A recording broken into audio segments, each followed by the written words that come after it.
Hi, good evening, everyone. Well, tonight we are going to talk about the 100% happiness fallacy. You know, we live in a world at the moment where there's such a focus, especially in Western culture, on being happy 100% of the time. Positive psychology, positive affirmations. Now, none of these are bad things, but when they are used out of context or in an imbalanced way, they make things worse, not better. And the research definitely shows, there's a lot of research showing that happiness and joy and peace are really good for you and part of, our well-being. But you can't force yourself to be happy all the time. And trying to be happy all the time is not healthy. It actually makes you feel worse. And I'm going to talk about a few research studies tonight that show you that and give you some tips to help you balance out what this happiness thing actually is. So let's dive in. So I feel, and I don't know if you do, that there's this kind of obsession with happiness. So from research to podcasts to endless articles, happiness is being touted as the solution to like everything, okay? It's like the wonder drug to solve all our problems. Just be happy and you'll be fine. And sometimes I feel like I'm being sucked into this happiness swamp. And with this immersion in happiness, we can certainly be excused if we think that there's something wrong with us if we don't feel happy all the time, because we've been told we're supposed to feel happy all the time. And just swap that negative thought for a positive thought as though it's as simple as that. But it's not as simple as that.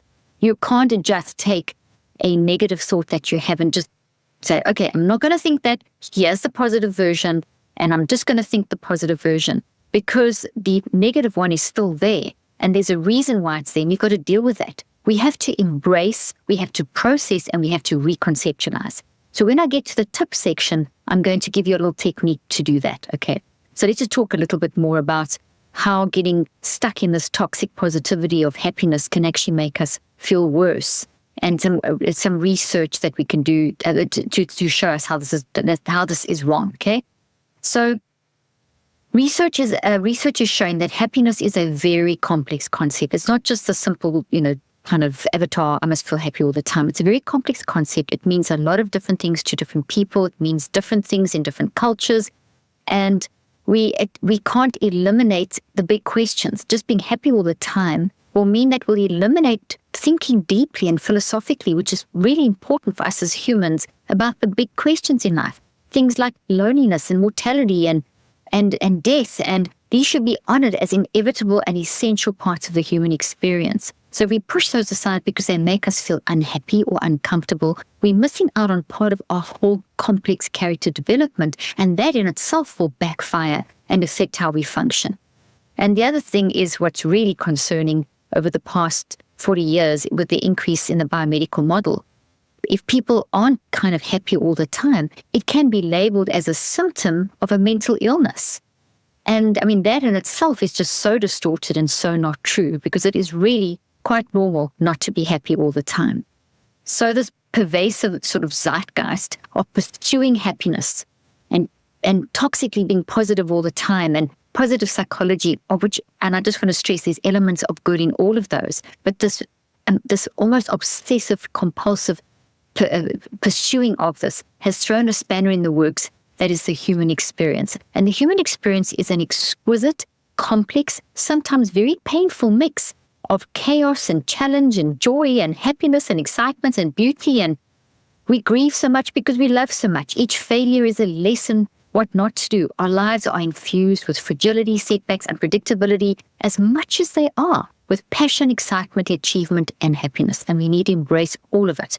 And we know this instinctively. So we've got to be very careful when we're immersed in a culture that is telling us to pursue happiness, when deep down inside we know that that's only one piece of a big, massive puzzle of being a human.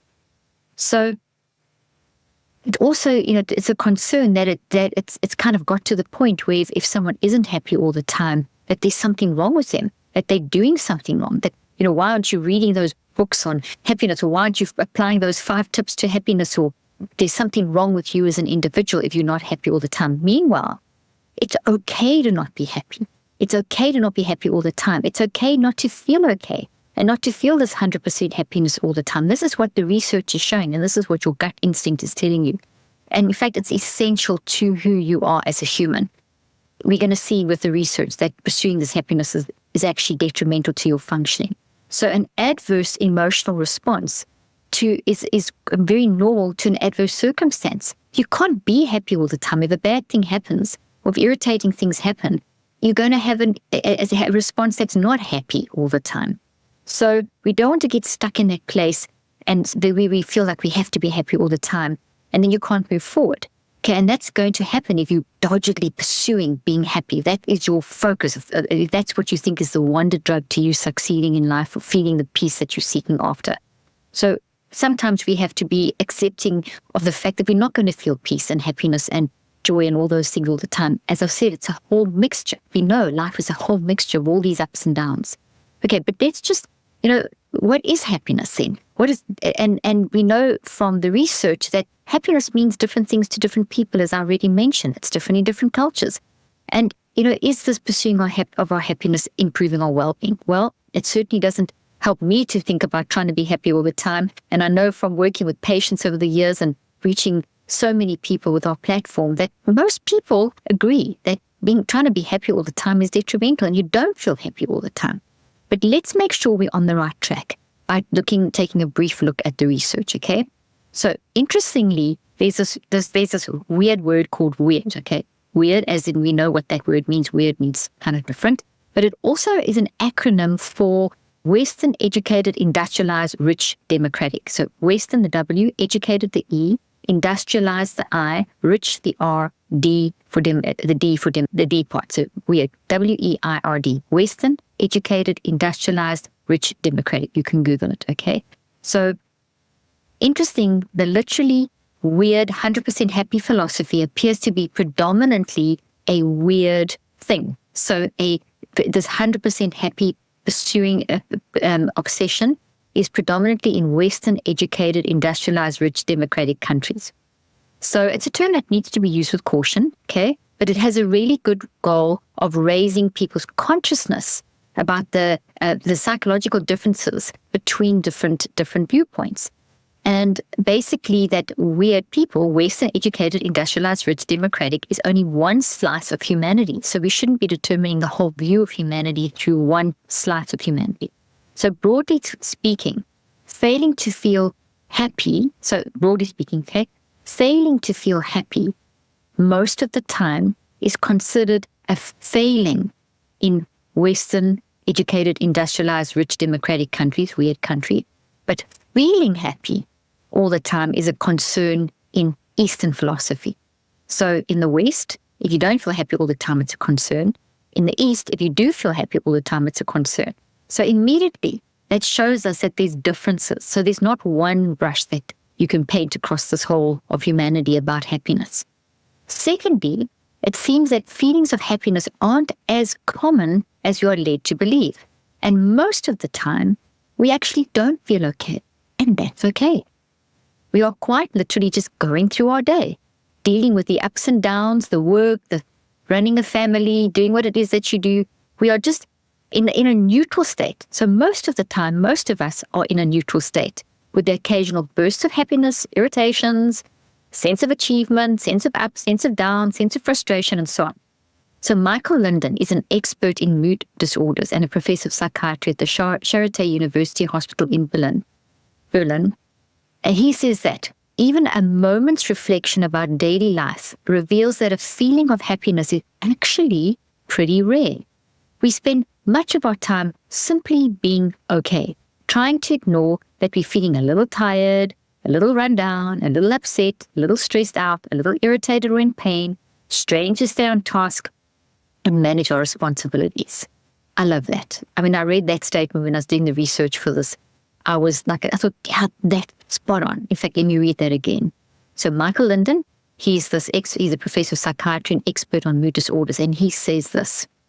Even a moment's reflection about daily life reveals that a feeling of happiness is actually pretty rare. We spend most of our time simply okay, trying to ignore that we are feeling a little tired, run down, upset, stressed out, irritated, or in pain, straining to stay on task and manage our responsibilities. I love it. It's so spot on. Okay, another piece of research. the stronger the desire for happiness, ironically, reduces a person's well-being, particularly amongst Western culture. So if you are desiring, I want to be happy, that actually reduces well-being, but specifically amongst Western culture, where studies show that a singular focus on desiring and chasing after happiness can paradoxically impair well-being, so make you feel worse. So this study, amongst many, also shows that the desire for happiness only really improves well-being where there is more focus on in socially engaged ways and not individualistically. So which is very common in weird societies, so Western democratic societies, okay? So in other words, this pursuing of happiness, ironically, basically shows that, let me read that again. So this study, amongst many, shows that the desire for happiness only really improves well-being if it's within a context of community. So in the context of socializing, but not individually. So if you're individually pursuing happiness, your well-being is worse.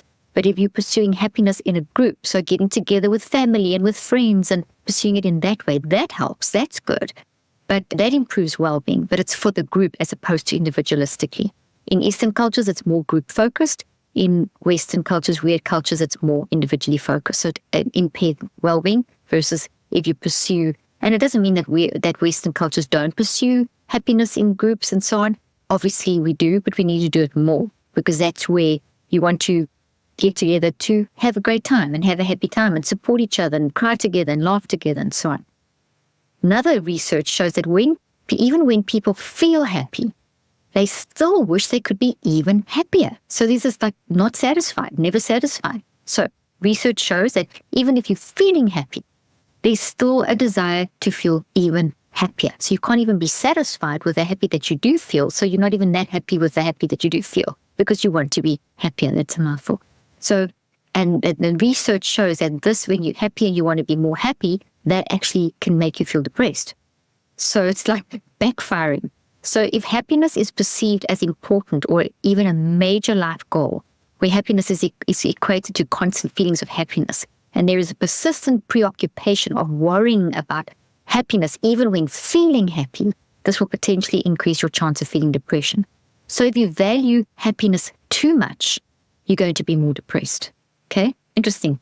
Another piece of research shows that chasing after happiness makes time feel scarce. So time feels less. It feels like you have less time, which is so interesting. So a few research studies show that trying to be happy all the time made people feel like time is running out. I'm not happy all the time. There's like the scarcity of time. Time's running out. And it made people feel toxically stressed and unhappy. So chasing happiness made you feel like you're running out of time. And then that made you feel worried. And then that made you feel toxically stressed and even unhappy. And that sets up a negative feedback loop. So, is happiness getting more things, having more experiences, feeling inner peace, embracing and learning from all life has to offer? Logically speaking, it's a mixture of ups and downs, accepting that most of the time you're just getting through the day and that happiness happens now and then, and it's part of this whole mixture of feeling sad, feeling joy, thinking about the deep things, thinking of the hard things in life, dealing with the hard things in life, embracing, processing, reconceptualizing. It's all part of it, not just the constant pursuing of happiness, not just this constant, I feel bad, feel negative, must have a positive thought. That's not going to work. You've heard me say many times, if you've listened to me on my podcasts and if you're doing my app and so on, that if you've got an issue that's going on in your life and you see that as a negative thought and you see it as something to be suppressed and eliminated, it's never going away. That thought's real and alive and it's there forever. So just trying to suppress it with a medication or another thought, a positive thought, and just doing lots of techniques to practice using this thought that it gets more attention. Sure, it will get more attention, the positive thought, but this one's still there and it's still going to rear its head and it's still going to be triggered. And eventually you get exhausted trying to just swap out the thought that this one is going to come back even worse than before.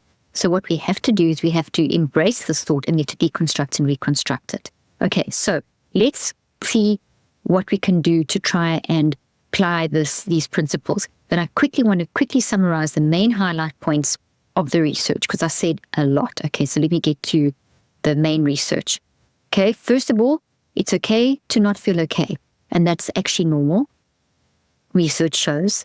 Okay, and then weird countries, Western educated, industrialized, rich, democratic, tend to say that failing to feel happy is a concern, whereas in Eastern philosophy, feeling happy is a concern. So obviously it's going to be a balance.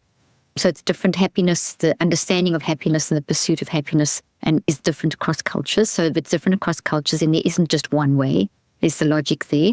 Feelings of happiness aren't as common as what we are made to believe. They're not as common, okay? And that most of the time people are just getting through the day. And so the next thing, the stronger the desire for happiness, ironically, that reduces your well-being. So the more you desire happiness, the more you reduce your well-being. If you desire happiness within a group, that can improve well-being. If you desire happiness as an individual, that will negatively impair well-being.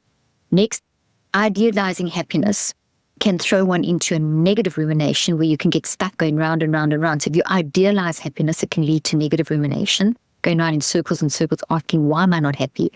Why am I not, I'm doing all these things to make me happy. Why am I not happy? And then that leads to all this negative rumination, making you even unhappier. When people are happy, they want to be even happier. And so therefore worrying about being happier actually increases depression. And then the next thing, chasing happiness makes time feel less. It makes time feel scarce. So it's a balance of everything. So here are a couple of tips that you can do to help you be okay with not being 100% happy all the time. Based obviously on the research, take that knowledge, because basically the first main tip is to take these points that I have made and to, probably the biggest tip is to take these points and to tell yourself it's okay to not be okay. It's okay to not be happy all the time. Trying to be happy all the time is not good for me. It can make me depressed. It can get me into rumination. It can make me actually feel, worse about myself. And when I'm happy, I'm going to worry about being happier. So just go with the flow. Embrace all the things that life has to offer.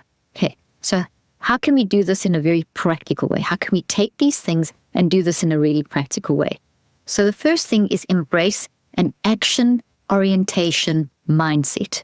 So this is tip number one, help in a hurry. Tip number one, to help you with not being happy to help you to accept that you don't have to be 100% happy all the time, is to embrace an action orientation mindset. Okay, so embracing an action orientation mindset it's so helpful. Okay, if you feel the 100% happiness fallacy creeping into your life, taking an action orientation mindset is so helpful. What is it? An action orientation mindset is being able to focus on a task without being preoccupied or maybe even sabotaged by thoughts swirling through your mind with their attached emotions, behaviors, body sensation, and perspective. And in this case, the 100% happy fallacy. So if you find yourself starting to think, I'm not happy, what's wrong with me? Okay, what you can adopt is an action orientation. So it means that you're going to do something. So let me give you what it is not. So an action orientation is in contrast to a state orientation. A state orientation is getting absorbed in how you feel in the moment. So it's thinking about yourself in this moment and getting stuck there for longer than you should. So getting stuck in the state of I'm not happy and going round and round and scarcity of time and wanting to be happy and all the things that I said. So in other words, getting stuck in state orientation isn't healthy, because you're going to keep saying, why am I not 100% happy now? What's wrong with me? Why am I having these negative emotions? Why can't I just swap the bad for the good right now? That kind of thing. So if you stay there, you're getting stuck in state orientation. So what you want to do is you want to limit that and shift the state orientation very quickly into action orientation. So state orientation is going to happen. The key is you don't want to stay in that state orientation, in that negative cycle. You want to shift it to action. You want to shift the state you're in into action. So you do this using what I call the AOS technique. AOS. Acknowledge, observe, and shift.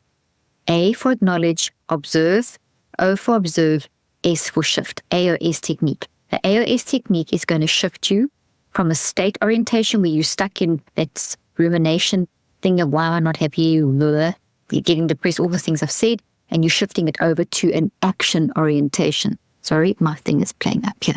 Okay. So you're going to shift it over to action. So here's how you do it.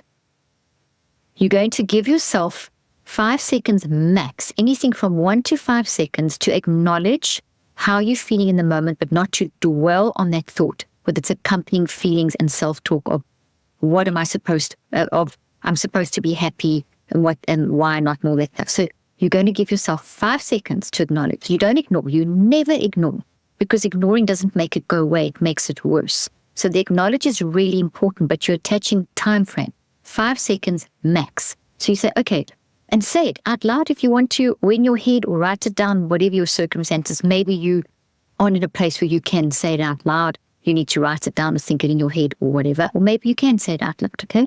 So say it out loud. Maybe say it out loud to someone, that I don't feel very happy at the moment. I'm feeling like disturbed. And you time it. Like at first, maybe you put your little timer on your phone, so you time yourself for, or time what it feels like. 5 seconds is like this: 1001, 1002, 1003, 1004, 1005.